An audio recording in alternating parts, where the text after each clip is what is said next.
The Austin Independent School District was one of the lucky few. It has a fleet of around 500 buses, and now thanks to state funding, 21 of them have these lap shoulder belts. But not every district that applied got the funding. We found after searching for 3 months through thousands of records, some of them just didn't submit their applications correctly. The state never told them, so they never reapplied for the money, missing out on something that was meant to keep kids alive during an accident.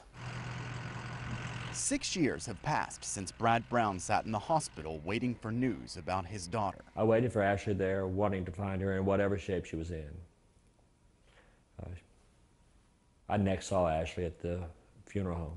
Hours before, a bus carrying a Beaumont High School girls soccer team skidded off a rainy highway and rolled over, killing Ashley and another girl, Alicia Benura. My daughter left her seat, and she was killed on impact. Steve Foreman's daughter, Allison, was one of those severely injured. She was pinned under the bus. Her left arm was crushed. Out of the tragedy, these parents began pushing a law to get lap shoulder belts on new school buses in Texas, something they say could have prevented their loss. But state budget cuts soon slashed the fund from $10 million to $2.5 million. The program was established to fail.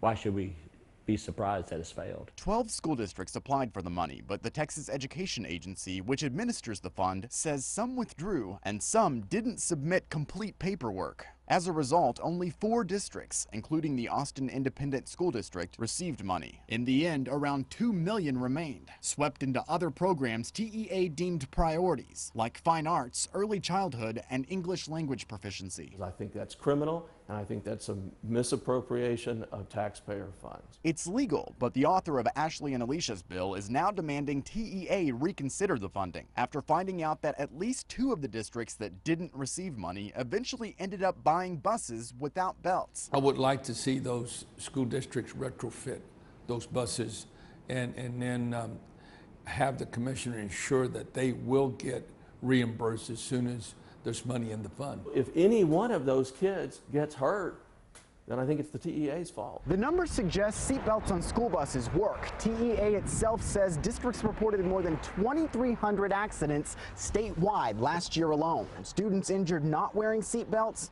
435. Compared to those strapped in, far fewer with just 20.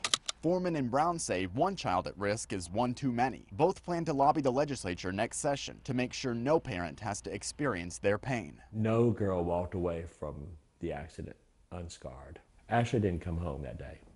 TEA declined an on-camera interview, but told me the money it reallocated from the seatbelt program to other priorities was used to benefit students and schools in areas of identified need. But when it comes to needing seatbelts, it's something that some districts just can't afford on their own. A new school bus alone costs anywhere between $60,000 and $70,000.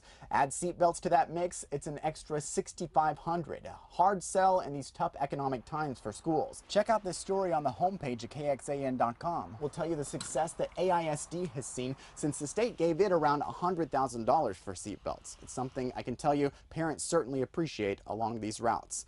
In Austin, Josh Hinkle, KXAN News.